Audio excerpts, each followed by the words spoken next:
aga sa ating lahat.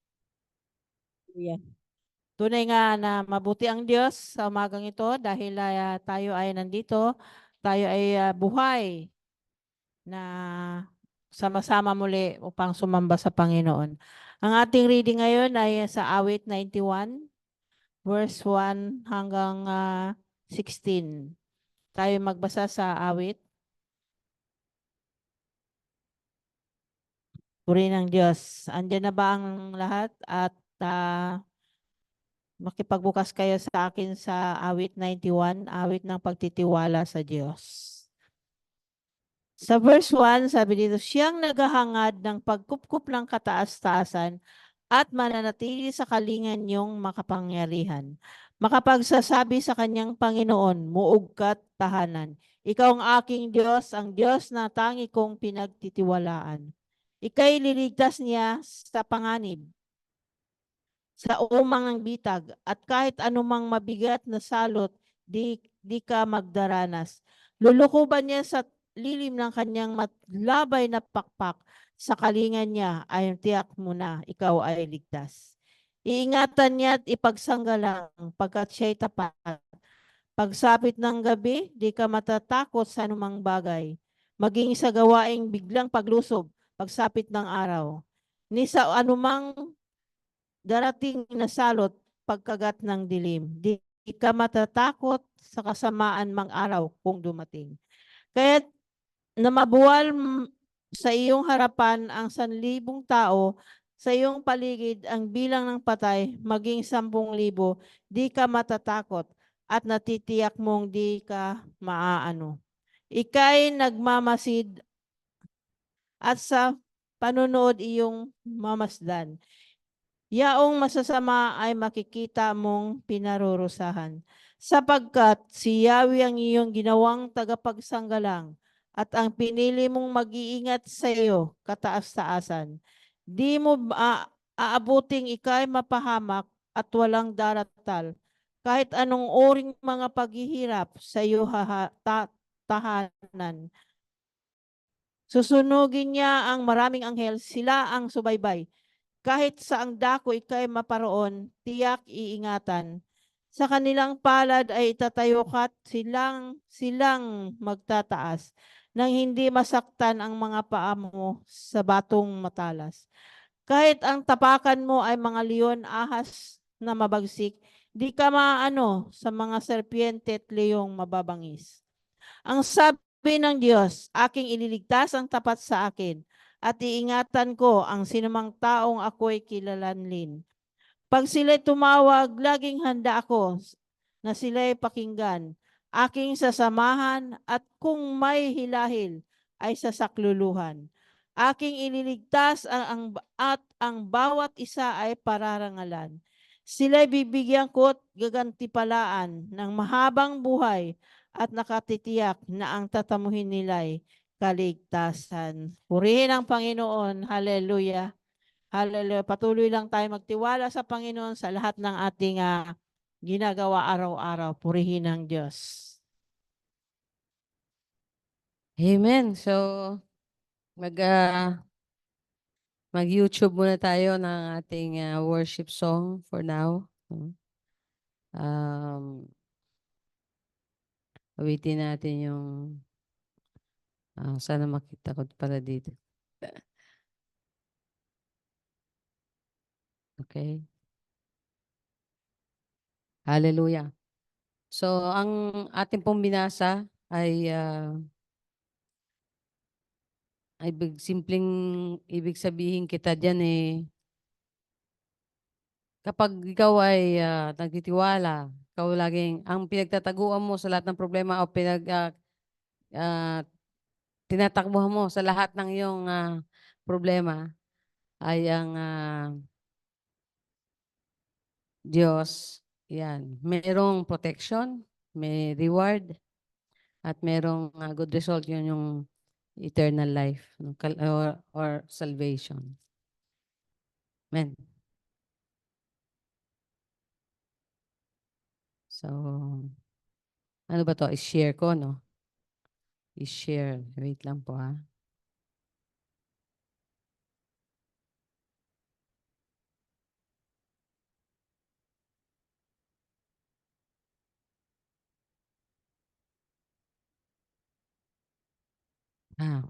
Naka-disable tayo muna. So, di ba, ano lang muna. Music.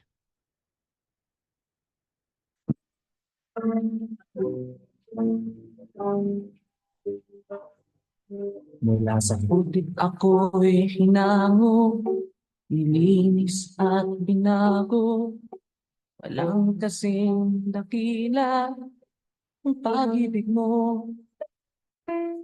Di ko malilimutan ang iyong mga kabutihan. Habang ako'y nabubuhay, ito ay taglay.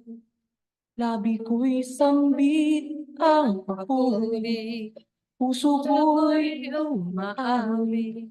Diyos ngayon at kailan pa man, ang iyong kapihan. Ako'y kalakasan, sa'yo lamang ilalaan, bilang isang pag-aalay sa iyong harapan. Di man sapat upang maiganti ang lahat mong inaari.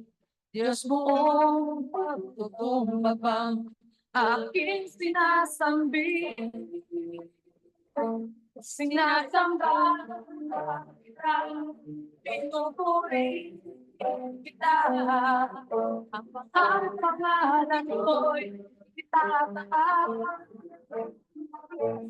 Sinasamba kita, pinupuri kita.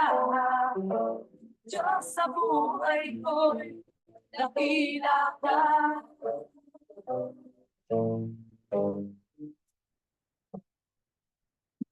Ako'y kalakasan, sa'yo lamang ilalaan, bilang isang pag-aalay sa iyong harapan. Di man sapat upang maiganti ang lahat kong inaari. Diyos kong pagkukumbabang aking sinasambi. Sinasamba ako, kita'y natin mo ito. Hallelujah. Hallelujah. Hallelujah. Your word, Lord, pangalan mo. Amen. Itataas. Sinasamba kita. Pinupuri kita. Diyos na buhay ko'y dakila ka. Ang puso ko'y nakikita mo, katulad mo ay sa pag-ibig mo.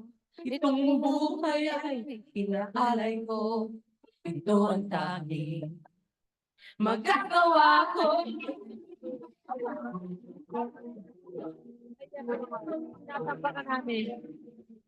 Pinubuhay ka namin naman. Sa buhay namin ito. Sabi nga ng awit, ito lang ang aking magagawa namin. Ang sambahin ka, purihin ka. Hallelujah. Hallelujah. Hallelujah. Amen. Amen. Praise the name of the Lord. Give it, Lord.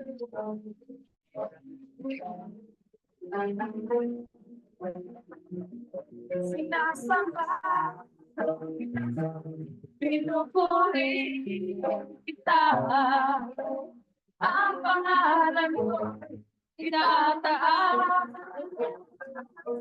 Sinasamba kita, pinupuri kita. Diyos sa buhay ko'y dakila ka.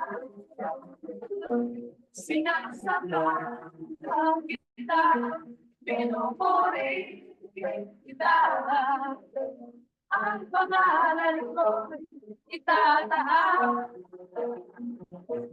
Sinasamba kita, pinupuri kita. Diyos sa buhay ko dakila ka. Yes, Lord. Hallelujah. Diyos sa buhay ko dakila ka.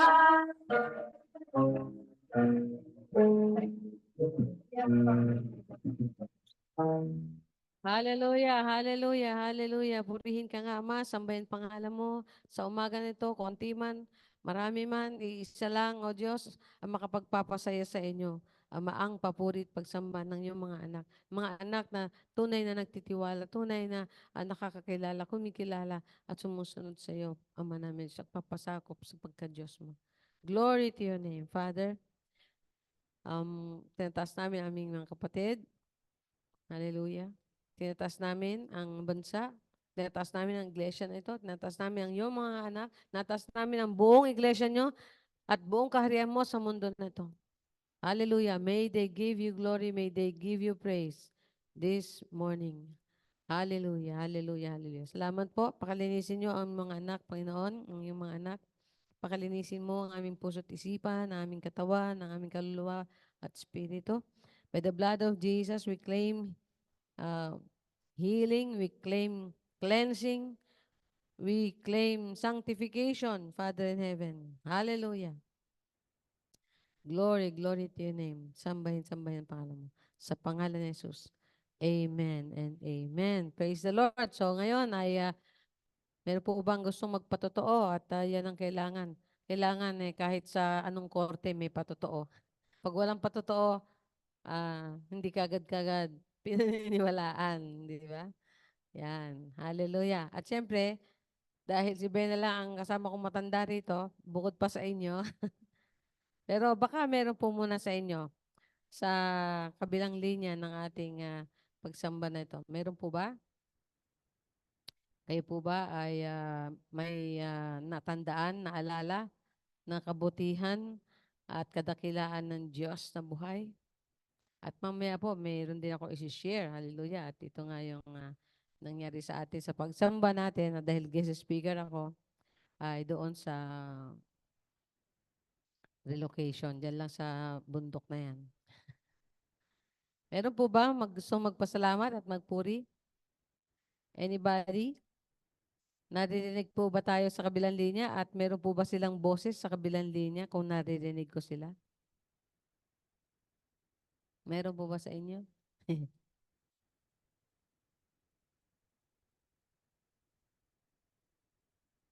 Hmm? Wala pang nagsasalita eh. Kaya ikaw muna, Bena. Yan. Kasi kung ako naman, mamaya na para tuloy-tuloy pati ang ating pag-aaralan sa umaga na ito.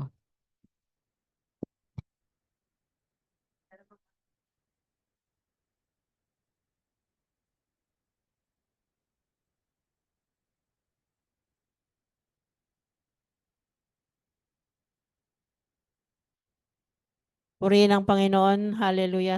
Tunay nga na mabuti ang Diyos sa ating lahat. Hallelujah. Tunay nga, dakila ang Diyos, kay buti-buti ang Panginoon.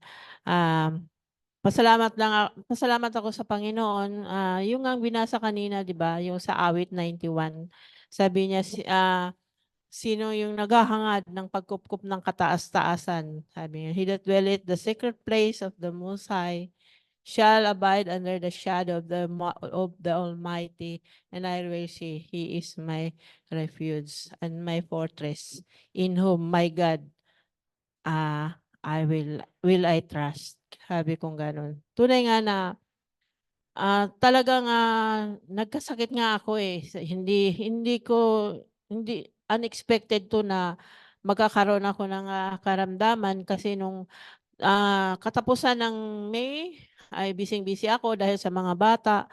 Yung sa dalawang apo ko, punta doon sa school ni Shani, sa kay Elisha. Doon ako na nadali nung kay Elisha dahil sobrang init. Ganun. Buti na lang hindi tumaas ang aking BP. Kundi dahil din to ng pag-uwi ko ng Ilocos din, dala-dala na to na naimbak na yung sugar ko.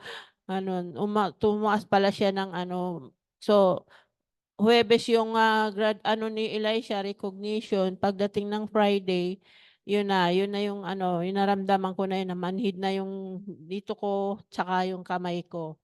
Ito lang dalawa na to, dalawang daliri at tsaka yung kalahati ng ganung kusa. Tsaka naramdaman ko na pagod ako. Pagising ko pa lang, Sabi ko, ano 'tong nararamdaman ko na 'to? Mapapagod ako kako ng gano'n.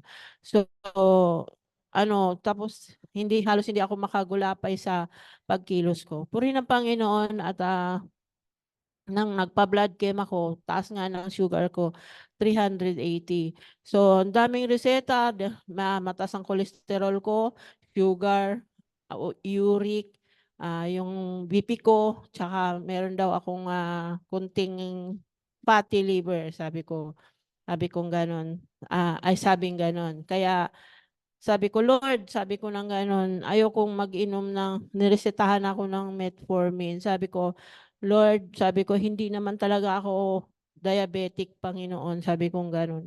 Ayokong inumin 'yun. So, natural lang, nagbawas ng mga kinakain-kain, gano'n. Lalo na yung mga sweets. Kaya purihin ng Lord. After ng 1 week na 'yun, nagpa-ano uli ako ng, sugar ko ay umabot na ng 180 na lang, 180. So, masaya dahil 380 to 180. After 1 week, sabi kong gano'n, nagpaano uli ako ng, sugar ko, 138. Sabing gano'n, sabi sa akin, "Tuloy niyo lang ma'am yung ginagawa mo. Tuloy niyo lang po ang ginagawa niyo kasi sabing gano'n, ang laking bagay yun na bumaba, sabi nila. Ang alam nila is, iniinom ko nga yung, metformin na yun na 3 times a day, biruin mo for 1 month, tapos 2 times a day for 2 pangalawang buwan, once a day na lang in 3 months, tapos pa-check-up uli ako. So, purihin ang Panginoon dahil sabi ko ng gano'n, bumaba hanggang sa nung huli is, 120. Sabi ko na gano'n, parang konti na lang ang 130 to 120. Dapat daw magiging 100 man lang, sabi. So, purihin ang Panginoon, 'di ba? Sabi ko, wala akong na gamot na para umiinom lang ako ng pang-cholesterol ko. Kasi merong nagbigay sa akin ng at saka sa high blood ko. Purihin ang Lord. Tunay nga ang buti ng Panginoon dahil sabi ko, 1 week, higa lang ako ng higa, pagod na pagod ang katawan. Second week na 'yon, sabi ko, "Tay samahan mo ako, mag-walking ako," sabi kong gano'n. Malaki talaga yung yung tulong ng pagwo-walking, sabing gano'n do'n sa napanood ko, 15 minutes, 3 times a day lang, kung 3 times a week, 15 minutes kang mag-walking, inhale, exhale, ta's magpa-araw ka, konting galaw-galaw, ay malaking tulong 'yun para mapababa ang mo. So, ang laking tulong 'yun. Ang laking tulong hanggang kahapon sabi ko gano'n, bale pang 1 month ko na 'to ngayon, pang 1 month na, sabi ko gano'n, nawala na yung paggising ko ng sobrang pagod at, nakakaano na ako, maayos-ayos na, pero yung yung mga manhid ay, nandun pa rin. Pero ang puri ng Panginoon, sabi nga sa'kin candidate ako for cardiac arrest or, yun nga yung heart attack at saka o kaya ma-stroke daw ako. Sabi purihin ng Panginoon at, sa Panginoon lang ako nagtitiwala. Sa lahat, yung kanyang, financially, yung pambili ko ng mga gamot, sabi ko ng gano'n, may mga nagbigay sa akin. May nagbigay sa akin ng mismong gamot, meron din, financial. Tunay nga na kay buti talaga ng Panginoon, kay buti-buti ng Panginoon. Siya yung aking, great healer, ang Diyos ang ating Jehovah Rapha, our great healer. Kaya sabi kong gano'n, hindi ko rin sinabi 'to sa aking women's group. Nalaman na lang nila nung last, nung week na yon nitong week na 'to, na nagsama-sama kami hanggang kahapon. Kaya purihin ang Lord, sa Diyos ang, lahat na papuri at pasasalamat, tiwala lang tayo sa Panginoon. Sabi nga, huwag tayong mag-give up sa lahat ng mga nararanasan natin ngayon, sabi, huwag tayong mag-give up lang. Patuloy lang tayong magtiwala, sumunod sa Panginoon, mag-pray, magbasa, patuloy tayong magpasakop sa Diyos. Dahil siya lang lahat yung source ng lahat-lahat. Kaya sa Diyos ang papuri at pasasalamat. Puri ng Diyos.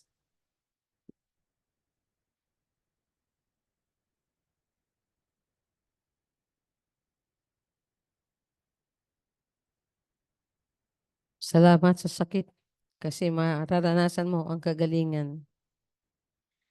Okay, meron po bang magpapatotoo pa? Ako po. Yeah, praise the Lord. Hallelujah.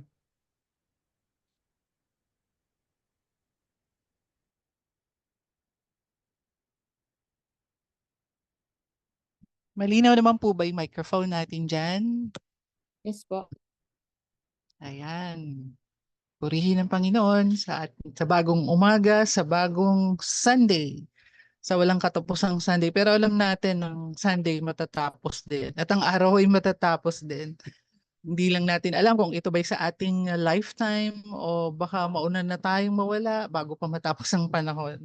So ibig sabihin mahaba ang pasensya ng Panginoon para hintayin yung mga tao magbalik loob sa Kanya at magpuri at maniwala at manampalataya sa Kanya. Napakaraming taong naliligaw, sabi sa Bible, di ba? Mas maraming mapapahamak, mas marami ang hindi maliligtas. So mas bad news at hindi magandang pakinggan na hindi lahat ng tao ay maliligtas.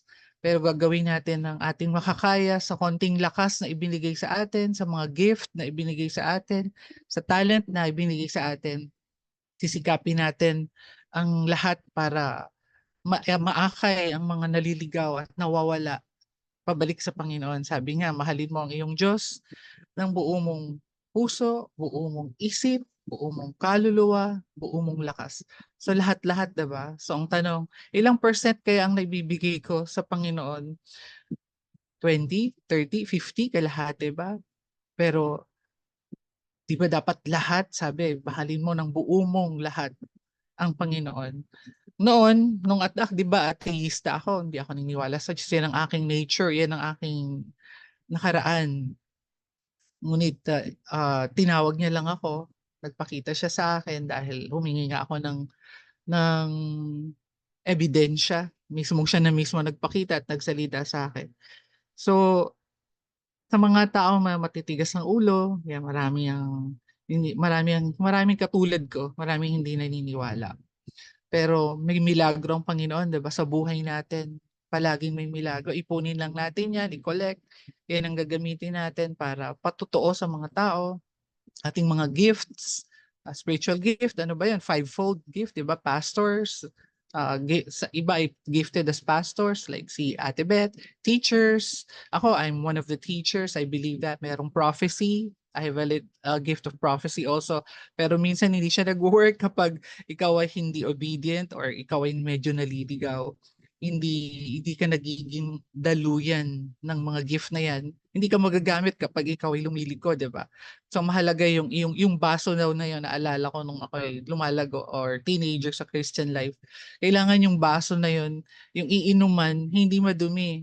Kasi kahit ang tao, kapag yung baso nakita niya madumi, hindi yun pwedeng gamitin o inuman o lagyan ng tubig. Ganon din ng buhay Kristiyano na tayo ay mga baso, mga vessel of God na mahalagang malinis ito para magamit at mainuman ng Panginoon ang ating buhay.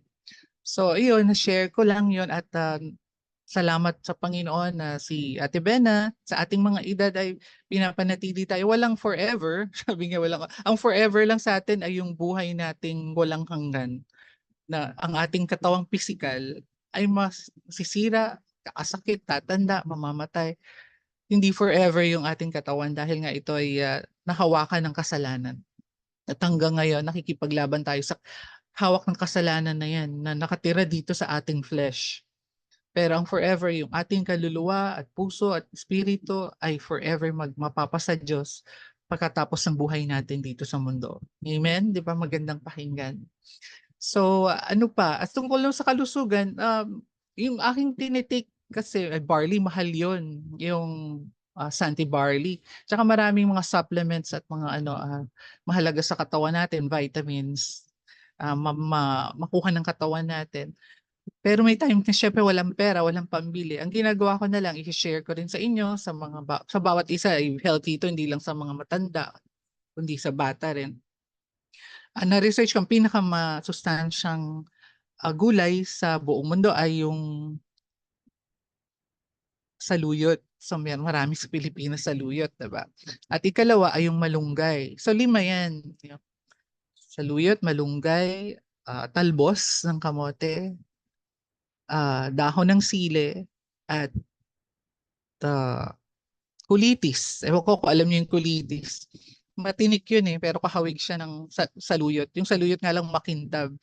Yung sa kulitis hindi siya makintab at matinik. So 5 pinakamasustansyang gulay na research ko yan. Kaya matagal na, talagang years ko ng practice na. Tinatry kong bilhin yung 5 yan.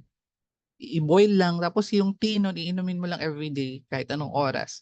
Boil mo lang siya for 5 minutes, ganyan.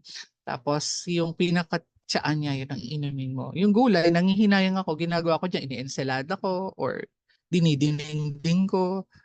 Usually dininding mahilig ako sa dininding pero masama yung pag-goong. So konting-konti lang, maamoy ko lang, malasahan ko lang, i-boil ko lang, sibuyas, kamatis. Napaka-healthy na. So yan ang parang way of life ko everyday kapag wala akong lalo ng barley or mga supplements. Pwede mo mabili yan sa talipapa. So pasalamat ako sa Diyos. Andyan lang yung talipapa, andyan lang yung riverbanks. Ang bilis bumili.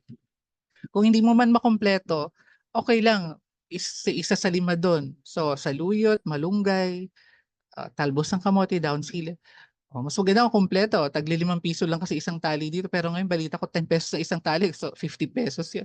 Pero mahalaga kung wala man lang akong pera at di ko mabili lahat. Yung kahit isa lang doon. Yung saluyot na pinaka number 1, pinaka kumpleto. So i-boil mo lang yung gawin kong tea everyday. Malaking makikita niyong pagkalusugan sa inyong katawan. Tanda na ako pero parang ang alam ko sa aming 7, ako lang atang walang high blood. Pero malala naman napunta sa akin, di ba? Broken spine. Pero may grace pa rin ng Lord na nakakaupo at nakakatayo pa rin ako kahit na ang diagnosis sa akin is bedridden dapat. So yun lang po ang share. Maraming salamat sa Panginoon. God bless you po.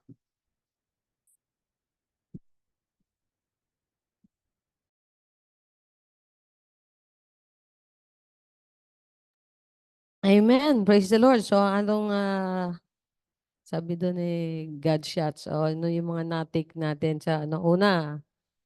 Isa senior ng ating kapatid. God has provided everything that we need here on earth. Kaya, tutusin, tayo ay take advantage ng mga scientist. Pero, tutusin, ay pwede naman din talaga na hindi na pre-process lahat ng mga bagay-bagay na yan.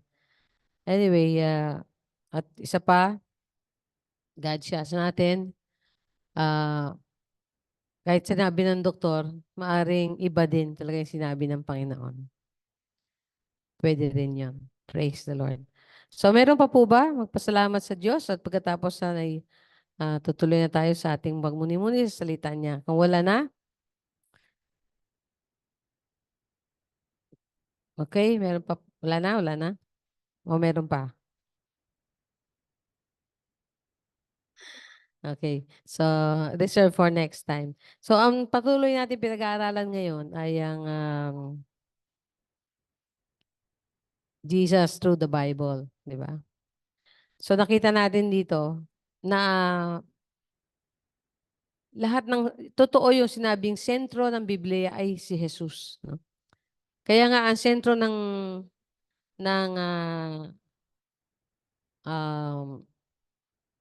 chronology, sabi natin, the years o yung center of history, the center of history is Jesus. Di ba? So, kaya yung century, kaya yung tawag dito, yung tinatanggap natin na sa panahon ngayon ay mula nung pinanganak si Jesus onwards. Kaya kung tawagin natin yan ay in the year of our Lord. No? Pagka bago siya pinanganak, backwards naman. Ang tawag diyan before Christ. So, si Jesus talaga yung center of the universe, center of everything that God created. No? He is the center. And even in the Bible, He is the center subject of the Bible. Kaya kung minsan nasabi nating mahal na kapatid, no, na isang kapatid natin na parang hindi niya naintindihan yung mga mensahe, no, ng Jesus through the Bible. Kasi pag hindi mo nabasa yung story na sinasabi ko, nag wala lang, naririnig mo lang ito. Hindi mo siya nai-imagine kung ano bang nangyari doon sa libro na yon, sa book of the Bible, o particular book of the Bible na yon, para masabi natin, yun ang mensahe, yun ang sinasabi tungkol kay Yeshua o tungkol kay Jesus. No? Kaya, ang encouragement ko sa inyo, read the Bible every day. And of course, with prayer every day.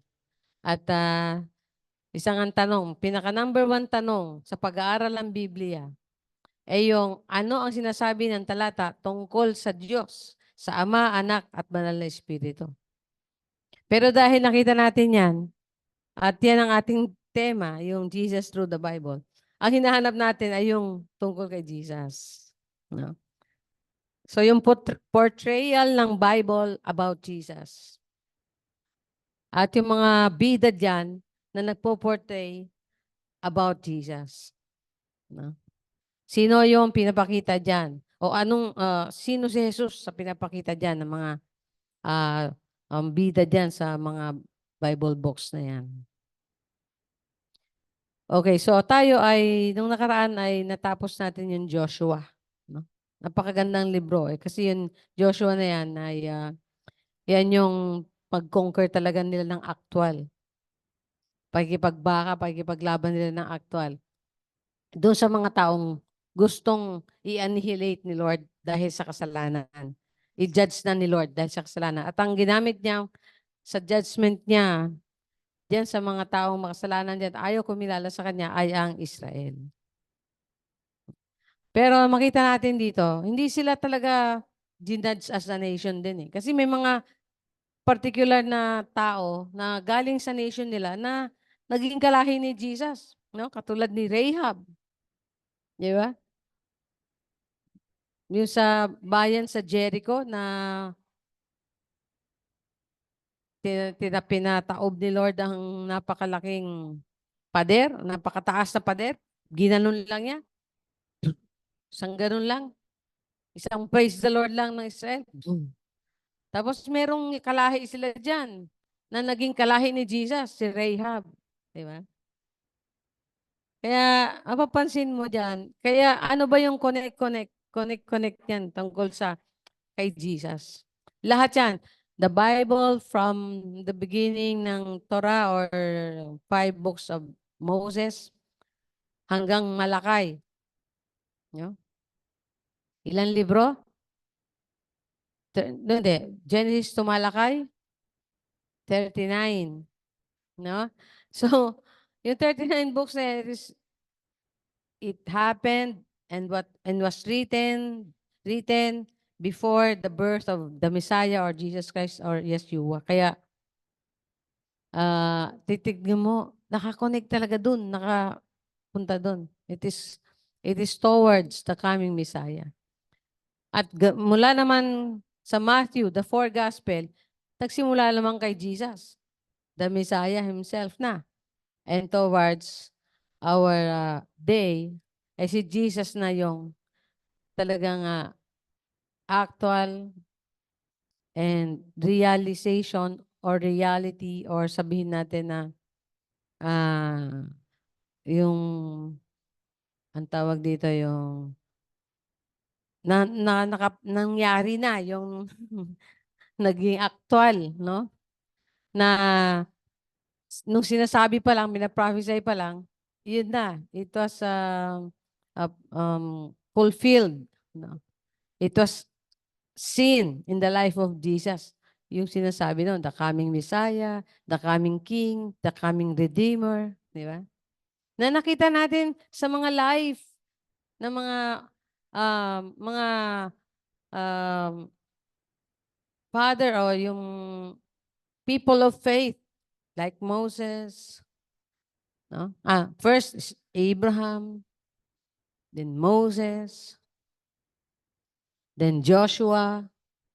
At ngayon naman ay dumating sa panahon nung nakasettle na sila sa land na yan, walang na-train si Joshua. That is very sad. That is very lonely na truth, no? That is very sad truth. Wala siyang na-train. Nasusunod sa kanya na mag-leader. So, anong nangyari? Nagkagulo sila, pero merong nire-raise si Lord na leader. Ang tawag sa kanila niyan ay judge. Yan. So, dyan tayo sa libro ng judge. Tayo manalangin. Father, as we continue to look unto Jesus through this Bible or through the books in the Bible, thank you that the more we will know Him and the more we will be able to worship Him. Yes, Lord. Hallelujah. We submit to you. Holy Spirit, lead us the way, teach us. Give us an open mind and hearts and eyes that we may see Jesus being Himself as the Lord and Savior of all, the Redeemer of mankind. As He is, may we see Him as He is, so Father in heaven. Hallelujah. In Jesus' name. Amen. Patawarin niyo po ako kasi nakakapag-English ako dahil nung nakaraan po ay challenge ako mag-English na naman. Isang bagay na na-appreciate ko having Nonoy in our congregation. Dahil si Nonoy po, siya nagpapaalala sa akin na magtagalog ng straight. Kaya po nakakapagtagalog na tayo ng mga straight. Nung nasanay na po ako for more than 20 years now na Tagalog, nahirapan na po ako mag-English. At tuwing mag-English po ako, ay nag-i-stammer ako dahil hindi ko na siya napapractice. Unless na nagbabasa ako, I can read with good diction, di ba? Pero pagka sa salita ko from my mind and my heart, nahirapan ako mag-English. Dahil po, yung pong pinangaralan natin nung Sunday, meron po silang taga Boston na dumating na kamag-anak ng asawa ng pastor. Yan. Isang babae, isang lalaki, at yung dalawang kapatid nila na galing sa Boston. Kaya ginawa ko na lang joke. Pero anyway, God really spoke through me. Praise the Lord. God really spoke through me. Kaya sabi niya, ang patotoo nung lalaking isa, si Matthew. Hindi ako nagkamali. Yeah, Matthew. Sabi ni Matthew. Sabi niya, you know, sabi niya, I think the Holy Spirit spoke in my heart. You know why? Because even you speak in Tagalog, I can understand already. Kasi ang ginawa ko po, pag tinagalog ko, English ko. Pag in-English ko, tinatagalog ko. At ang patotoo nung lalaki na yon, si Mr. Matthew, sabi niya, tatandaan ko na I have now a friend in Boston. Yeah? And that is Mr. Matthew. Alimutan, hindi ko naman natanong yung pilido, no? Sabi niya, wow. Sabi ko, alam mo, nasabi ko na lang, wow, praise the Lord, hallelujah. So, tapos ito naman yung babae naman na Amerikana, si Deb. Ang pangalan niya ay Deborah. Just call her. Sabi niya, just call her me Deb. No, si Deb. Sabi niya, actually, sabi niya, oh, let me tell this to you. I think your English is good. Sabi niya gano'n. Wow! Sabi ko ulit, praise the Lord, hallelujah na naman ako.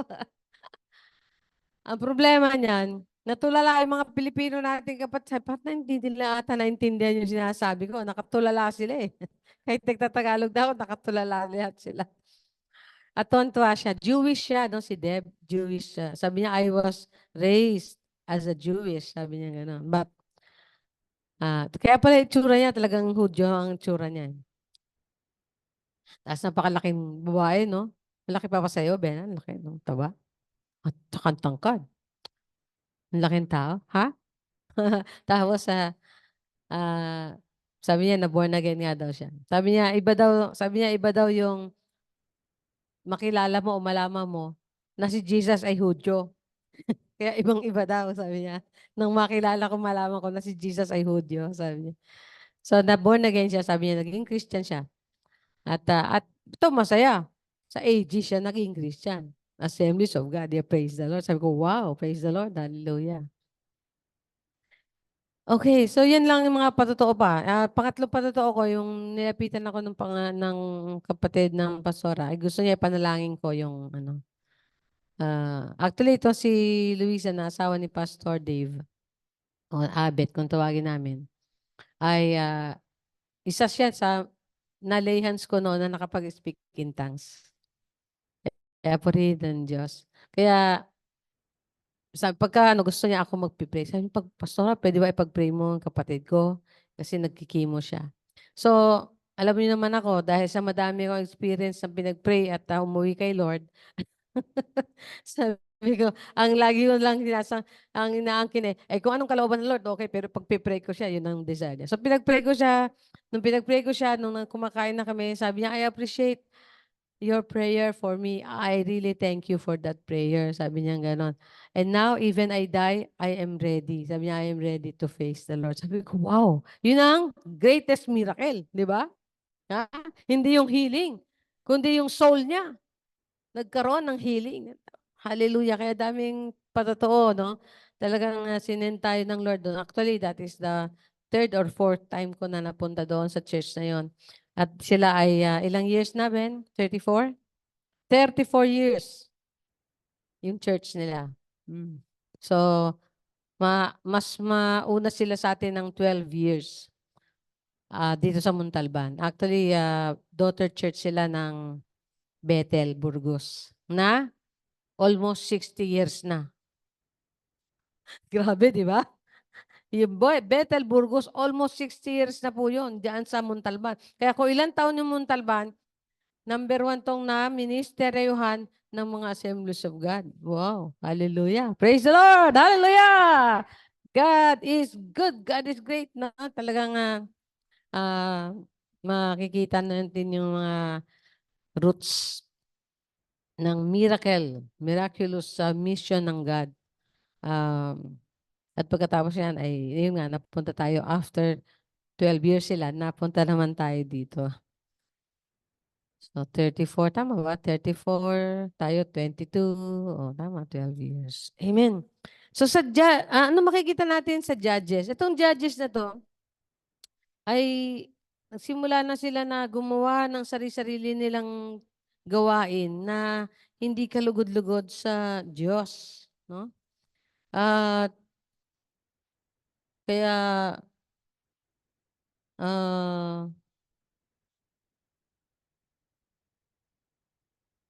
nakakalungkot na pagkatapos silang makasettle doon after several years o so many years, sabi dito, ayan, nung maganda-ganda pa nung pagkamatay ni Joshua no? Meron pa silang mga war na ginawa. No? May mga pero madami silang talo. Sunod-sunod ata yung talo nila dito. May panalo, tapos sunod-sunod na yung talo. O ibig sabihin, hindi na nila nagawang i-drive out, no? O hindi na nila kayang patayin lahat at paalisin lahat. So, medyo nahirapan na sila, no? So, tapos, ayan, meron ka mga nakakatawa, may angel na nag-appear, nakipag-usap, no? Tapos, after several years, doon sa chapter 2, sabi dito, godly generation dies, na kamatayan na sila. Yung mga ka-level, ka-generation ni Joshua, nagkamatayan na. Yung daw generation na kumikilala sa Diyos. So sabi dito sa 7, so the people served the Lord all the days of Joshua and all the days of the elders who outlived Joshua, who had seen all the great works of the Lord which he had done for Israel. So mayroon pa mga natira. Now Joshua, the son of Nun, the servant of the Lord, died when he was 110 years old. Yan, 110. Sino gusto ng 120?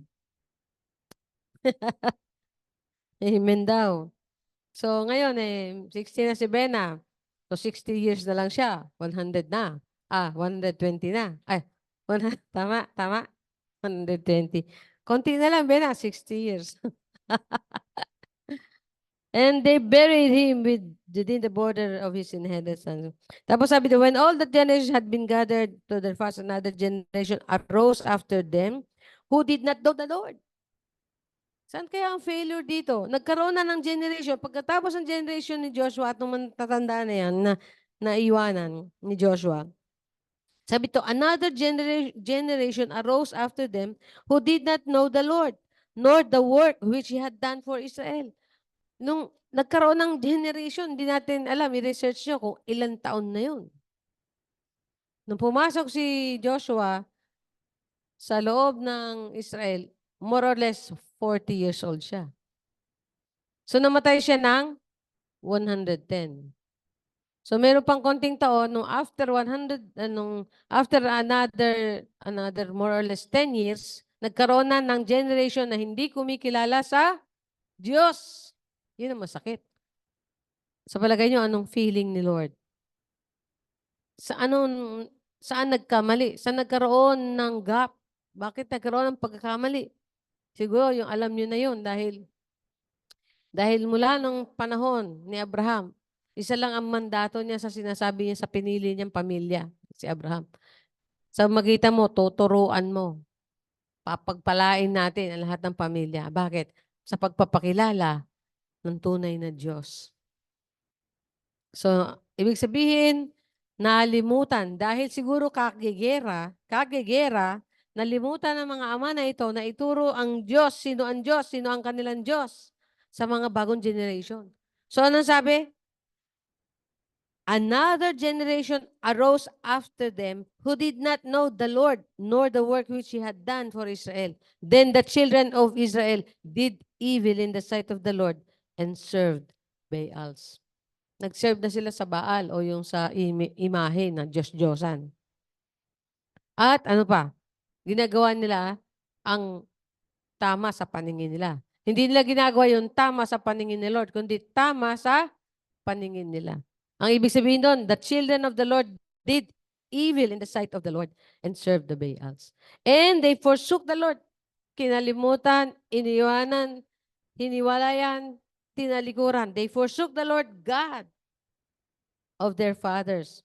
Ayan, ang sabi na, nauso na rin yung salitang God of their fathers. Bakit? Kasi hindi sila kumikilala doon sa Diyos ng kanilang mga tatay at mga ninuno. So yan ang history o sabihin natin backgrounder ng Joshua, ng judges. So nagkaroon ng unang judge, no? Sino yung unang judge? Si Othniel, no? 4 daw na judge siya na nag-deliver sa kanila na nakita sa mga ibang libro, no? Sabi dito sino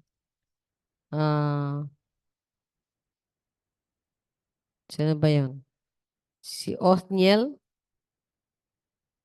si Gideon, si Eli, at saka si Samuel. Yan yung 4 na judges na nakita sa ibang libro na sinabi rin, no? It was storied or told through another books of the Bible.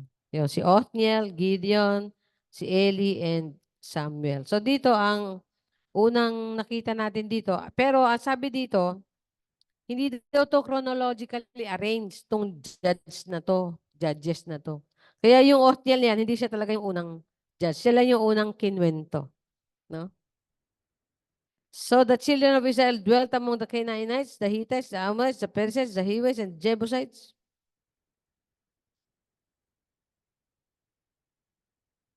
Ang dami, no? Ice, puro ice. Hindi ba diyan kasama yung stalactites, stalagmites? Yan. At yan pangit. Pangit ang dyan. Ito si Othniel ano pala to? Younger brother ni Caleb. Yan. At spirit-filled siya. The Spirit of the Lord came upon him and he judged Israel. Spirit-filled. puspos ng banal na espiritu. And he went out to war, and the Lord delivered Cushan-Rishathaim, king of Mesopotamia into his hand, and his hand prevailed over Cushan-Rishathaim. So the land had rest for 40 years. Then Othniel, the son of Kenaz, died after 40 years. Meron ba daw pong 4 na cycle dito sa Judges na makikita? 5. Sorry, 5. Una daw po ay maliligaw ng landasin. Maliligaw ng landasin.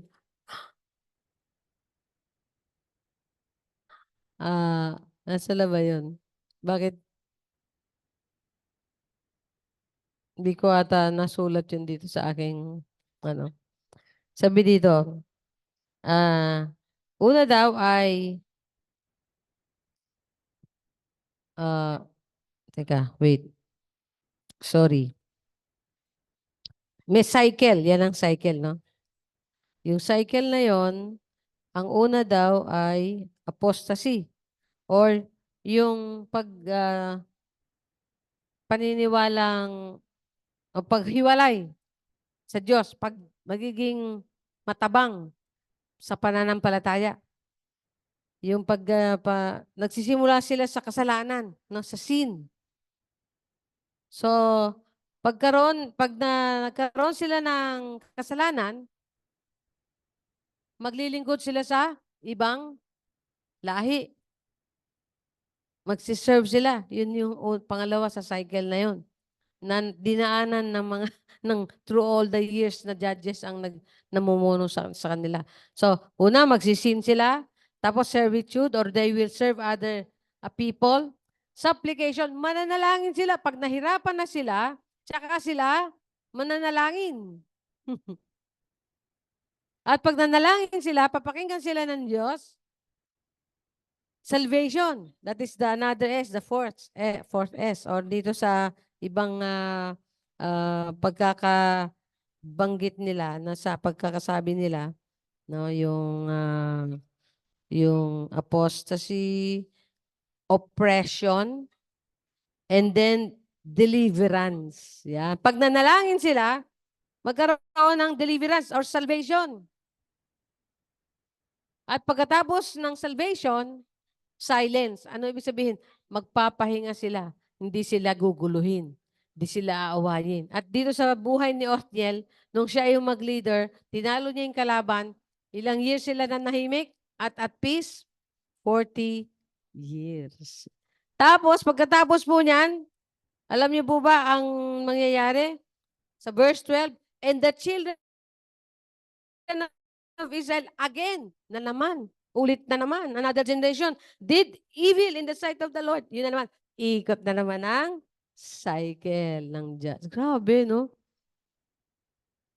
Kakasala, maglilingkod sa aalipinin, o maglilingkod, aalipinin na ibang bayan, mananalangin, maninikluhod at tatawag sa Diyos, ililigtas ng Diyos, mananahimik, pagkatapos ng years, magkakasala. Babalik na naman. Ikot na naman po yung cycle. Yan. Yan daw yung cycle ng buhay ng Israel nung panahon ng mga hukom. Anyway, kasi hindi pa dumarating yung tunay na hukom.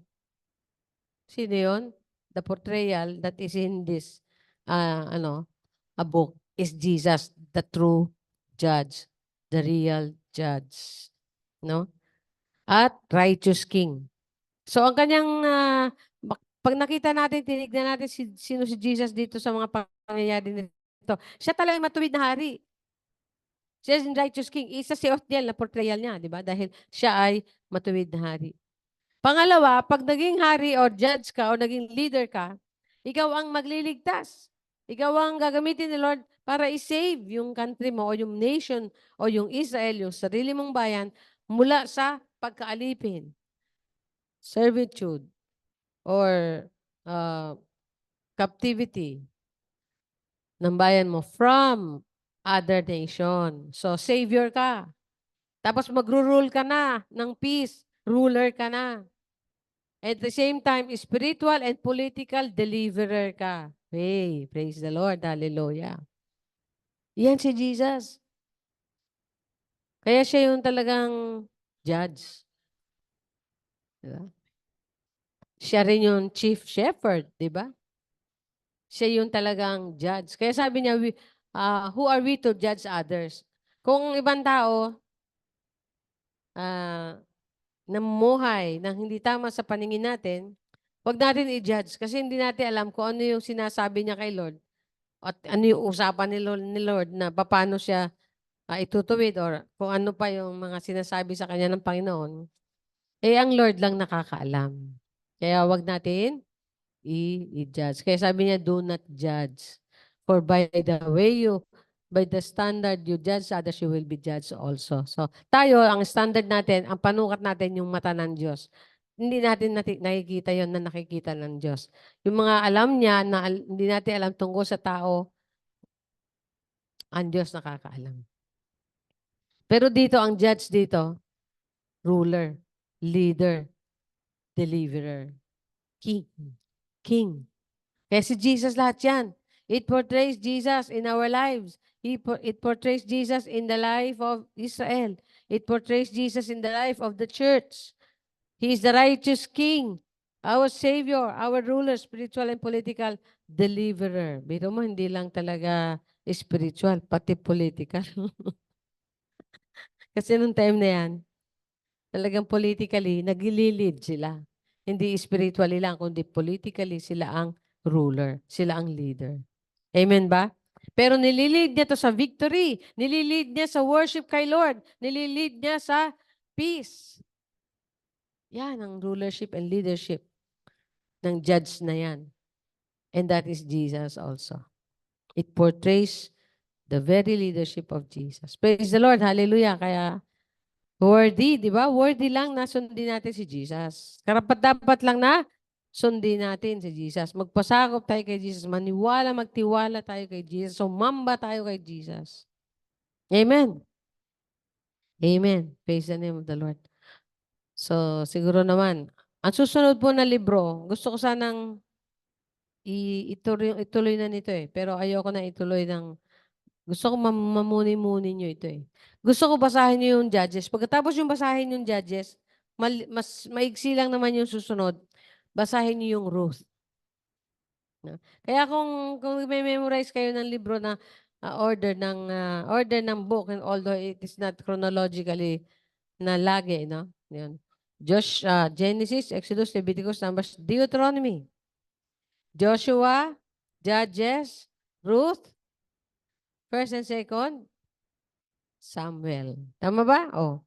Pagkatapos ng Ruth ay 1st and 2nd Samuel. 5-5 para maaalala nyo. Genesis, Exodus, Leviticus, Numbers, Deuteronomy, Torah, or 5 books of Moses, or the law. No? Joshua, Judges, Ruth, 1st and 2nd Samuel. 5 na naman yan. So sana mabasa niyo muna yan. Para bago natin muni-munihin yan, alam mo, magsasalita na ang Diyos sa inyo diyan sa libro na yan. Diyan sa mga books of the Bible niya. Alam mo, nakakatuwa itong Judges. Dito niyo mababasa si Samson. Pagdating kay Delilah, wala siyang lakas. Natanggihan si Delilah. Kaya ngayon kanta eh.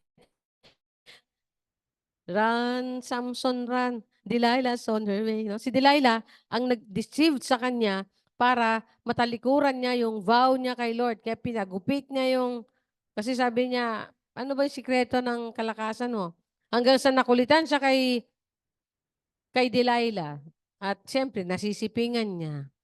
Dahil hostess siya si Delilah, pero kinuha niya bilang asawa. At sumiping niya sa matagal dyan, matagal na araw.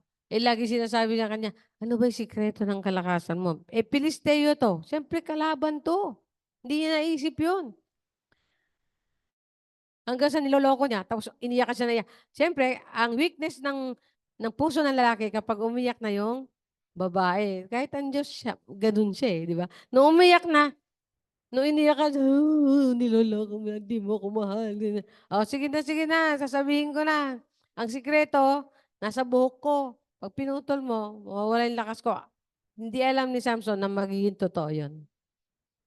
Naiiwanan siya ng Diyos. Kaya, Pinutol. Pagising niya, wala na siyang lakas at nung tinali siya, dinukit yung dalawang mata niya. Pero nakaganti rin siya. Nakaganti rin siya. Kaya basahin nyo. Ganda ng story ng Judges. Ha? Basahin nyo ha. Ha, Kim? Basahin mo, Kim, ha? Meron kang 1 week para basahin ng Judges. Ilang chapter ang Judges? Oh, 21 lang. 21. Divided by 5. Ilang chapter? Oh, 4 and 1. Diba? 4 divided by times 5, 20. O, di 4 chapters lang a day. Monday, 4. Tapos sa huli, 5 chapters. Naubos mo yung Judges. Galing. Ano? Pero, idagdag nyo yung Ruth. Kasi yung Ruth ang pag-aaralan natin sa susunod. At ang Ruth ay ilang chapter lang ang Ruth?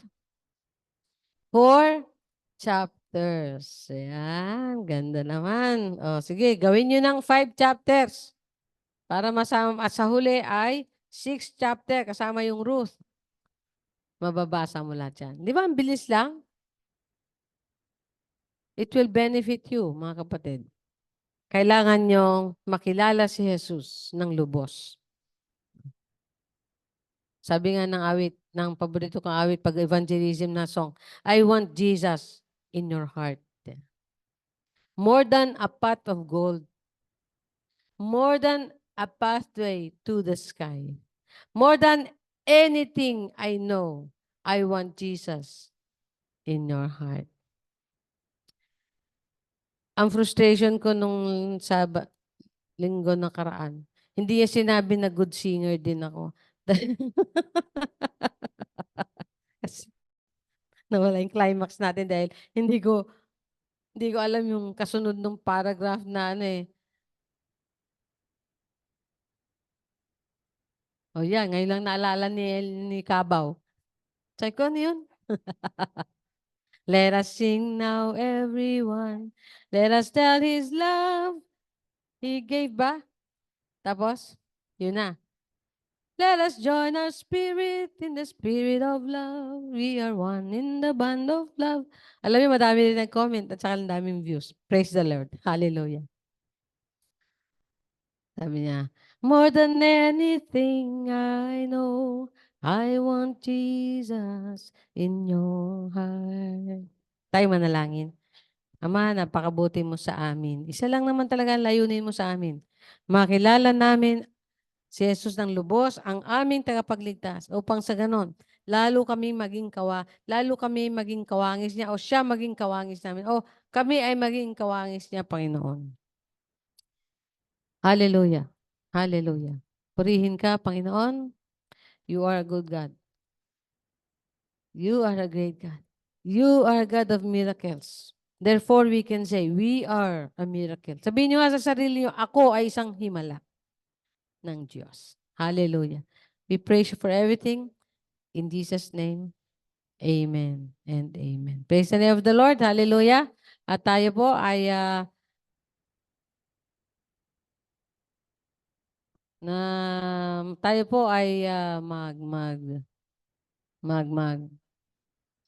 magbigay.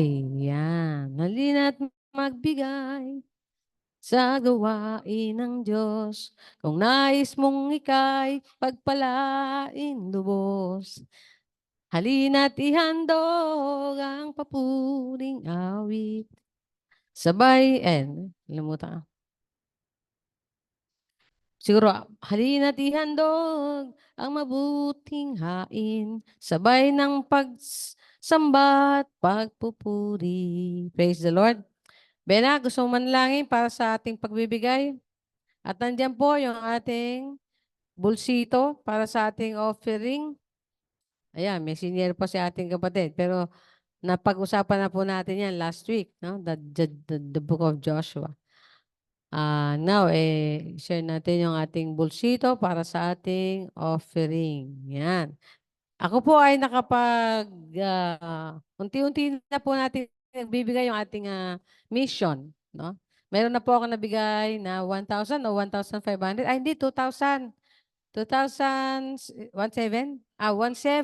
plus yung 500 na nauna, ay yun ang po ang nabigay natin. Unti-unti po yan, ibibigay natin ang ating mission sa ating commitment. Yan. Alam niyo po, pag tayo ay nagiging bahagi ng mission ng Diyos, kasi kita nyo ngayon, more than 50 years ago, dumating ang Assemblies of God dito dahil sa mission na yan, missionary work na yan. Kaya purihin ng Diyos. At nakita natin, no? Siya nga pala, mayroon pa totoo sa yung ating head ng PGCIG, si Pastor Ray Calusay, no? Sabi niya, 5 minister o 5 pastors na, sa breakaway group na pumunta. Kasi alam niyo naman, breakaway group tayo.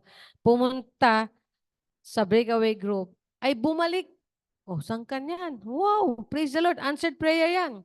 Kaya sa tama yan, we are synergized. Ang tema po natin ay synergize. Next week po, sige, basahin nyo na medyo matagal-tagal ang babasahin natin.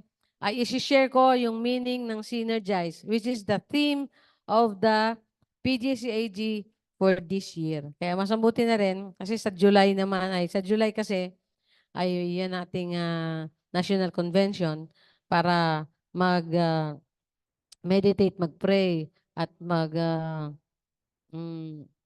mag-work or mag-plan towards that theme na synergize.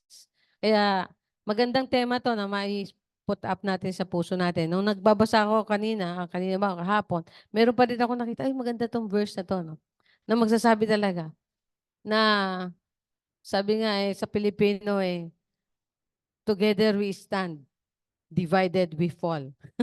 Di ba? Magsama-sama, makakatayo tayo. Pero pag hila-hilaway, madadapa tayo.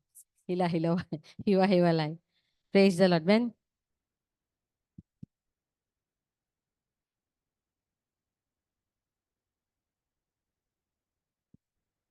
Hallelujah. Praise the Lord. Tayo po ay manalangin sa ating kaloob at handog. Manaming Diyos, salamat po sa umagang ito, Panginoon, na binuklod niyo po kami, Panginoon. Hallelujah. Tinataas po namin ang aming handog sa inyo, O Lord. Hallelujah. Kami po ay magbibigay, Panginoon, sa inyong harapan ngayon, Panginoon. Basbasan niyo po ito, Panginoon. Patuloy na magamit sa inyong ministeryo, Panginoon. Salamat po, Lord, sa mga bata, sa mga adult, Panginoon. Hallelujah. Patuloy niyo pong ibalik, siksik, liglig at umaapaw pa, Lord, na blessings, Panginoon, ang sa bawat isa, Panginoon, makapagbigay at hindi makapagbigay, Panginoon. Hallelujah. Salamat po, Lord. At Panginoon, salamat po sa mga maibigay namin, Panginoon, patuloy na magamit sa inyong ministeryo. Purihin ka, Lord. Salamat sa mga blessings, Panginoon, na patuloy mong ibinibigay, binubuhos sa inyong mga anak, Panginoon. Sa bawat family, sa bawat isa, Panginoon. Purihin ka sa pangalan ni Jesus. Amen. Amen. O, yung mga bata, yung offering nyo, meron akong binigay na, meron kayong tinanggap na mga blessing ni Lord. Oh, meron ka. Oh, yung tithes mo 10%. 'Di ba? 5 pesos, 10%. Magkano yung 10%? O gawin mong tig-kalahati. Tig-10, oh. Si Kim. Praise the Lord. So, huwag yung sabihin na inuobliga ko kayo. No? This is the way to learn how to appreciate the goodness of God. Alam niyo po, we have nothing, totally nothing comes from us. Because everything comes from the Lord. Kaya tayo bilang papasalamat, yung portion of ng blessings niya sa atin, ibibigay natin sa kanyang gawain. No? Sa kanyang ministeryo. Sa kanyang templo. No? Para makakilos ng maayos ang mga lingkod at ang mismong church. Yung vision niya, yung mission niya ay makita at matupad niya. No? Amen? Kasi walang organisasyon na kumikilos na walang funds. Kaya nga nahirapan ang mga apostol nung araw kasi hindi sila nag-iipon ng funds. Kasi iniisip nila kukurakutin din lang. Nahirapan naman sila. So ang ginawa naman ni Pablo, siya yung nangongolekta sa mga churches na naitanim at na-build niya. Every ganito, magpapadala tayo sa Jerusalem. Ayan. Kaya nauso yung na-translate yung modern tithing and offering sa modern worship. Kasi nga, nandun yung need. At pag nakita nyo yung pag-uutos ng Diyos sa mga tao na magbigay kayo para meron gagamitin ang mga lingkod ng Diyos diyan sa pag-maintain ng temple and paggawa ng kanilang ministry, ano ng kanilang duty, no? Pag-fulfill ng kanilang duty for the Lord in worship, in teaching, in handling, in judging issues. O ano-ano, ang dami kaya dyan. Ang ganda kayang tingnan yung mga inassign pati sa temple, merong songer. May songer. Merong bantay. Bantay lang. Mga usher ngayon yun, yung bantay. At merong taga-trim ng light. O ano yun? Yun yung namamahala sa mga kalinisan at mga anik-anik dito sa church na ito. Sa orderliness. Although ang meaning ng light na yan yung ating light bilang light of the world, kailangan laging umaapoy. At sabi nga ni Nonoy, hindi aandap-andap. Alam niyo, aandap-andap? Hihina, lalakas, hihina, ganun. Hanggang sa mamatay. So we are the light. Praise the Lord. Hallelujah. At so much for it. Salamat. Magandang umaga. At nawa, napasaya natin ang Diyos. At nawa naman ay napalakas tayo ng Diyos. Amen? Sabi nga, the joy of the Lord is our strength. Tayo para sa pastoral na panalangin. This is the moment that you can leave everything behind in this place. Everything behind and in this place and before the Lord. Before the throne of His grace and mercy. Hallelujah. Hallelujah. Ama, salamat Panginoon bilang aming hari, bilang aming Diyos. Salamat bilang Diyos na nagmamahal at nagmamalasakit. Diyos na nag-provide ng way for all of us. Provide for all of our needs. Provide for all of our wants. Panginoon, thank you. We praise you. Hallelujah. Tinatas namin mga may pangailangan. Tinatas namin yung mga taong merong kailangan. Tinatas namin yung mga mahal namin sa buhay. Tinatas namin yung aming mga sitwasyon sa buhay. Tinatas namin, O Diyos, mga struggles namin. Father, we leave everything behind. Make a way for us, Lord. Surely you will make a way for us. Sabi nga, like rivers, ano ba tawag dito? In the wilderness, He will lead us. You will lead us. Saan ka nakakita pa ng wilderness nagkaroon ng rivers, overflowing rivers? And that is only from you, O God. Kaya minsan, iniisip namin, limitado na kami. Limitado na yung aming kaisipan, kaunawaan, kakayanan, limitado. Pero nariyan ka. Yung unlimited God, our unlimited God.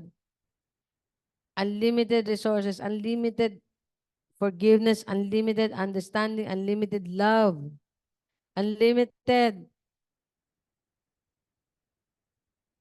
blessings to all of your children, Lord. Hallelujah. We claim that. We claim that. Salamat, Panginoon. Salamat, Panginoon. Salamat, Panginoon. Sa pangalan ni Jesus. Sa pangalan ni Jesus. Amen. Para sa benediction, oh glory, glory, glory to God.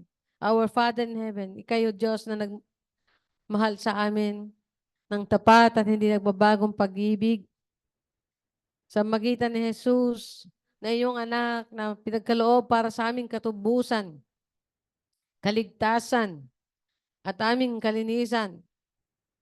At sa pagbibigay nyo, O Ama at Panginoon, Jesus, ng banal na Espiritu ninyo para samahan kami sa mundo na ito na napakahirap mag-isa. Pero salamat, di kami nag-isa dahil nariyan ka. At ang banal na Espiritu ay nasa amin. Thank you. We praise you, Lord. Hallelujah. Hallelujah. Hallelujah. Thank you for blessing us, strengthening us, refreshing us today, and affirming your promise to all of us now and forevermore. Amen and amen. Praise the Lord. Hallelujah. At magandang umaga sa atin lahat. Amen. Nice to see you everyone. At tayo po ay mag-picture taking. Ano mga yung ating camera dyan para medyo yan. Yan.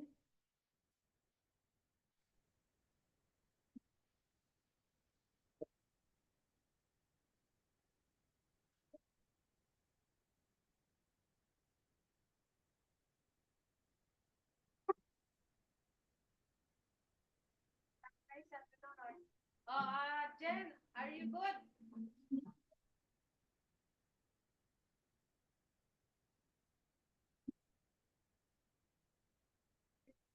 Are you good? Are you ready? Parang hindi pa ready yung ating Teka, dyan lang kayo. At ako mag-ano. Ready ka na ba, kapatid, Jen, para sa ating pecho? Nawala si Elia. Kanina nandiyan. Ito pala. Okay na? Ismael. Free screen. Wait lang.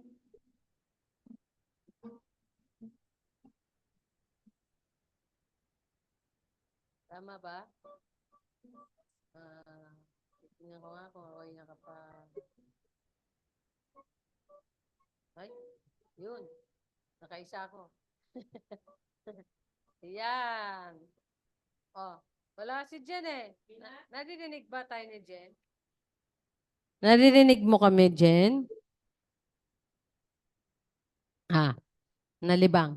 Nalibang si Jen. Ha? May picture na kayo? Documentation. Yan po, pag nakikita ko yung mga mukha nyo, nasasama kayo sa panalangin. Kaya kailangan po maisama. Ayan. Okay po? Ano nangyari? Ba't nawala yung sound? Hello, hello?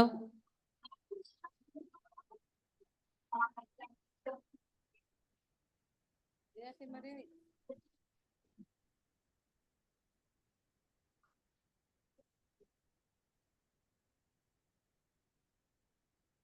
Okay. Anyway, nakita ko na kayo at napisuran ko na kayo, pati pangalan. Bye-bye everyone!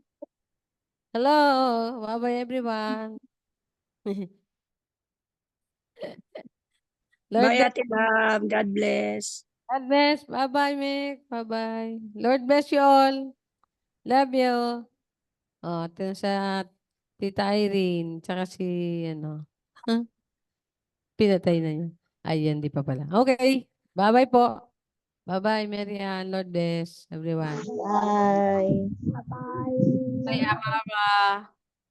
Love you all. Bye-bye, Tito Bugi. Love you all. Amen. See you on Sunday. Sunday ay, hindi pa first Sunday? Hindi pa pala first Sunday. See you on Sunday. Kahit na sa Zoom or sa face-to-face. Praise the Lord. Lord bless everyone.